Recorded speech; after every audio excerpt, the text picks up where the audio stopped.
Hello student, आज हम पढ़ने जाएंगे Indian economy on the eve of independence.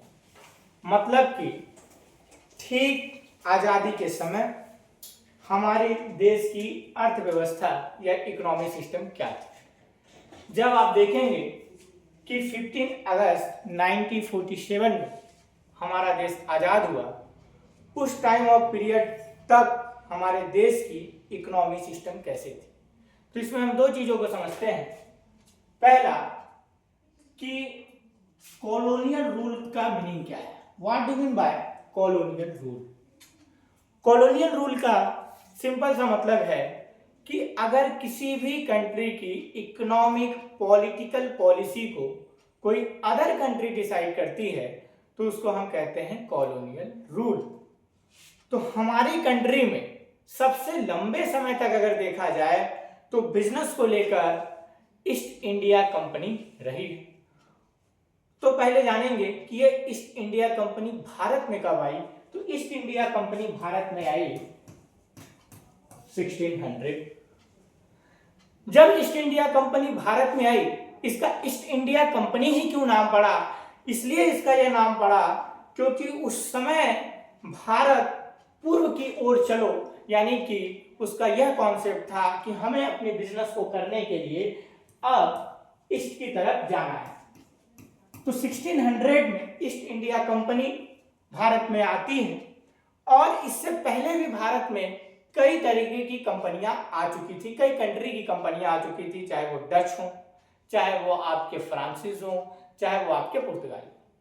But Bharat में लंबे समय तक टिकने वाली कंपनी अगर कोई रही तो ईस्ट इंडिया कंपनी।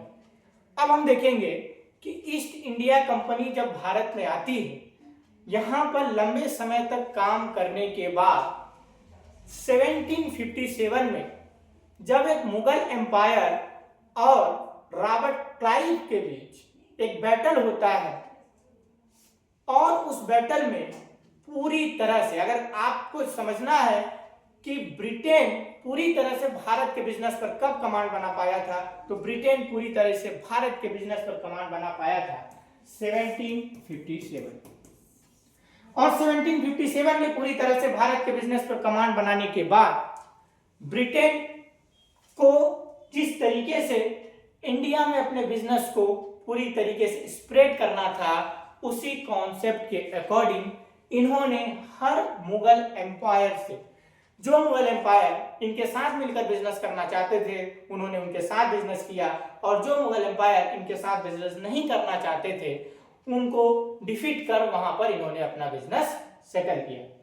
तो आप देखेंगे दो सिचुएशन, 1757 से लेकर 1857 तक हमारी कंट्री में ईस्ट इंडिया कंपनी ने पूरे बिजनेस को जनरेट किया, और 1857 के बाद सीधे हमारी कंट्री की पॉलिसीज और बिजनेस ब्रिटिश क्राउन से चलने लगी।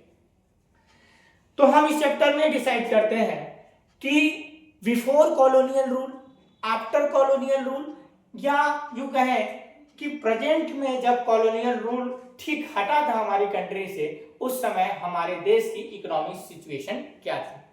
तो आप देखेंगे कि पहले नंबर पर हमारे देश की जो इकोनॉमिक सिचुएशन थी बिफोर कॉलोनियल रूल, हम दो चीजों को देख सकते हैं। पहला कि हमारी कंट्री एग्रीकल्चर पर डिपेंड थी, यानी यूं कहें कि 85% से एबव भी 90% हम लेते हैं कि अधिक से अधिक लोग सीधे सीधे एग्रीकल्चर पर डिपेंड होते थे। दूसरा, हमारे यहाँ जो इंडस्ट्रीज डेवलप थी वो इंडस्ट्री डेवलप थी हैंडीक्राफ्ट इंडस्ट्री, जो हैंडीक्राफ्ट इंडस्ट्री के थ्रू हमारे लोगों को एम्प्लॉयमेंट जनरेट होता था।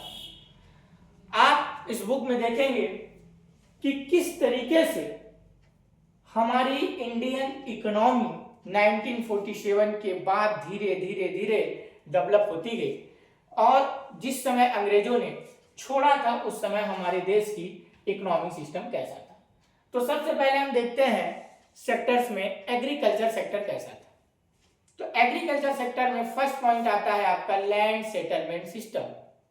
लैंड सेटलमेंट सिस्टम का मतलब कि जब हमारे यहाँ कॉलोनियल रूल था उस टाइम पर ब्रिटिशर्स ने हर एक जमींदार को एक टेंडर दे दिया था कि आप के पास जितना लैंडलॉर्ड है, जितनी भी जमींदारी सिस्टम है, उसके थ्रू आपको एक फिक्स रेवेन्यू ब्रिटिश के पास डिपॉजिट करनी पड़ेगी। इसका इफेक्ट क्या पड़ा हमारी कंट्री के फार्मर्स पे? हमारी कंट्री के फार्मर्स पे सबसे ज्यादा इफेक्ट ये पड़ा कि अगर उनका इनकम जनरेट नहीं होता था, उसके बाद भी उनको वहां पर टैक्स देना था। ब्रिटिश ने महालवाड़ी और रैयतवाड़ी सिस्टम को भी जनरेट किया।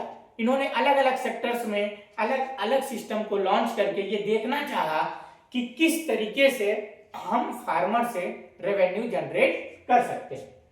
देन आप देखेंगे कि उस समय हमारे पास कोई ऐसा फिनोमिना नहीं था, कोई ऐसा रूल नहीं था कि हम लोगों के नेशनल इनकम या पर कैपिटा इनकम को समझ पाए। दूसरा आप देखेंगे commercialisation of agriculture. Commercialisation agriculture का मतलब है कि ब्रिटिश गवर्नमेंट ने हमारी जो एग्रीकल्चर सिस्टम है उसको फूड क्रॉप से ट्रांसफर कर दिया कैश क्रॉप में। कहने का मतलब कि अब लोग जो फूड क्रॉप है उसको फार्मिंग ना करके अब वो सीधे सीधे जो फार्मिंग कर रहे हैं वो कैश क्रॉप की कर रहे हैं। वो इंडिको और कॉटन की फार्मिंग करते थे जो ब्रिटिशर्स के लिए रॉ मटेरियल का काम करता था। दूसरा हमारे एग्रीकल्चर सेक्टर में लेक ऑफ इरिगेशन, यानी हमारे यहाँ वेल मेंटेन टेक्नोलॉजी उस टाइम नहीं थी, जिसके रीजन से पूरा का पूरा जो एग्रीकल्चर या फार्मिंग है वो सही तरीके से नहीं हो पा रहा। फोर्थ पॉइंट आप देखेंगे लैक ऑफ कैपिटल फॉर्मेशन या इन्वेस्टमेंट। कहने का मतलब है कि उस टाइम ऑफ पीरियड में लोगों के पास इतना कैपिटल नहीं होता था कि देन वो पैसे लगाकर अपने फार्मिंग को जनरेट कर पाए, वो उस तरीके से फार्मिंग पर फोकस कर पाए। जैसे आज आप देखते हैं कि आज आपके पास ट्रैक्टर्स हैं, मशीनें हैं, टूल्स हैं, बट उस टाइम ऐसी चीजें नहीं होती थी। देन आप देखेंगे कि कॉलोनियल टाइम में हमारे पास आप डायग्राम में देखिए कि जो फार्मिंग का सिस्टम था वो किस तरीके से था। ये हल चलाता हुआ किसान दिखेगा आपको। देन आप ये समझ पाएंगे कि हमारे जो एग्रीकल्चर सेक्टर था, आप देखेंगे कि यहाँ पर लिखा है स्टैग्नेशन। स्टैग्नेशन मीन्स एक ऐसी व्यवस्था, एक ऐसा सिस्टम जिस सिस्टम में न कोई अप हो रहा है न डाउन हो रहा है। देन उसका रीजन आप डायग्राम से देख सकते हैं कि किस तरीके से हमारे फार्मर्स के पास कोई टेक्नोलॉजी उस टाइम पर नहीं थी। अगर टेक्नोलॉजी नहीं थी तो सिंपल सी बात है कि हमारे यहाँ लो प्रोडक्टिविटी रही होगी, मतलब उस तरीके से प्रोडक्शन जनरेट नहीं हो पाया होगा। Interest of zamindar was only to collect rent. Simple सी बात है, आप देख रहे होंगे वहां पर कि वहां के जमींदार का केवल एक ही ऑब्जेक्ट था, फार्मर से रेंट जनरेट करना। देन आप देखेंगे कि पूरी तरीके से उस टाइम ऑफ पीरियड में एग्रीकल्चर एक रेवेन्यू जनरेट सिस्टम बन गया था जो कहीं ना कहीं हमारे फार्मर्स के लिए बर्डन का काम कर रहा था। सेकेंड आप देखोगे कमर्शलाइजेशन ऑफ एग्रीकल्चर। इसमें अभी हमने समझा कि जो भी फार्मिंग सिस्टम थी उसको ट्रांसफर कर दिया गया कैश क्रॉप में। आप देखोगे producing food crop, now they were producing cash crop. Simple सा मतलब है कि जब कैश क्रॉप में ट्रांसफर हुआ तो देन हमारे किसानों की जमीनें धीरे धीरे खराब होने लगी, और खराब होने लगी तो एक समय ऐसा सिचुएशन आया कि उनके जो लैंड की प्रोडक्टिविटी थी वो माइनस चली गई। अब देखते हैं इंडस्ट्रियल सेक्टर। आप इंडस्ट्रियल सेक्टर में देखो तो as in the case of agriculture so also in manufacturing India could not development industrial base under the colonial rule. मतलब कि जब अंग्रेज हमारे इस देश में थे उस टाइम ऑफ पीरियड पर हमारी कंट्री में इंडस्ट्रियल सेक्टर यूं कहें कि 2% 1% आप ले सकते हो, उससे ज्यादा नहीं काम कर रही थी। अगर हम संदीप गर्ग बुक के अकॉर्डिंग समझे तो पहला टॉपिक है decline of handicraft industry. Handicraft industry मतलब कि जो कपड़े चरखे से बनाए जाते थे वो धीरे धीरे धीरे धीरे खत्म होने लगे, और वो खत्म होने लगे तो उसका इफेक्ट क्या पड़ा? उसका इफेक्ट ये पड़ा कि हमारे मार्केट में एम्प्लॉयमेंट जो है वो रिड्यूस होने लगा और अनएम्प्लॉयमेंट इंक्रीज होने लगी। देन आप देखेंगे कि कैपिटल गुड्स इंडस्ट्री, यहां पर आप देख सकते हैं lack of capital goods industry. What do mean by capital goods? Capital goods का मतलब आप सिंपल लैंग्वेज में समझ सकते हैं कि वो सारे गुड्स जो किसी भी प्रोडक्ट को प्रोड्यूस में हेल्प करते हैं, मैन्युफैक्चरिंग में हेल्प करते हैं। तो उस टाइम हमारी कंट्री में ये भी नहीं था। जैसे आप देखेंगे capital goods industry to help promote further industry in India, capital goods industry means which can produce machine, tool which are in turn. But आप जब कॉलोनियल रूल के इंडस्ट्री सेक्टर में जाएंगे तो देखेंगे कि ये भी न के बराबर ही उस टाइम पीरियड ऑफ में था, धीरे धीरे इंक्रीज हुआ। No substitute to the near wholesale displacement of the country traditional handicraft industry. और हमारे पास कोई एक सिस्टम ऐसा नहीं था जिससे हम जो ब्रिटिशर्स की कंपनियां हैं उनसे मुकाबला करना है। आप देखेंगे new industrial sector its contribution to the gross domestic product gross value added very small, यानी और कुछ भी अगर जो इंडस्ट्री जनरेट हुई उनका बहुत ही कम कंट्रीब्यूशन हमारी कंट्री के जीडीपी में रहा है। Area of operation of the public sector, this sector remain confined only to the railway, power generation, communication, ports, some other department undertaking। और उस समय जो भी कुछ भी इंडस्ट्रियां बनी वो पब्लिक सेक्टर के थ्रू बनी थी। जैसे आप देखेंगे कि रेलवे या कुछ पावर जनरेशन, कम्युनिकेशन, पोर्ट्स, ये सारी चीजें। तो हमने यहाँ पे दो सेक्टर समझा, एग्रीकल्चर और इंडस्ट्रियल सेक्टर, और वो कब, जब कॉलोनियल रूल था। तो आपने देखा कि कैसे हमारे यहाँ का किसान अंग्रेजों के लिए एक रेवेन्यू डिपार्टमेंट बन के रह गया था। और दूसरा आप देखेंगे इंडस्ट्री सेक्टर में तो किस तरीके से हमारे यहाँ की इंडस्ट्री सेक्टर केवल और केवल उनके लिए एक एक्सपोर्टर का काम एक तरीके से कर रही थी, कुछ रॉ मटेरियल वहां पर सप्लाई कर रही थी। उस तरीके से अंग्रेजों ने हमारे यहाँ पर उस मार्केट को डेवलप नहीं किया।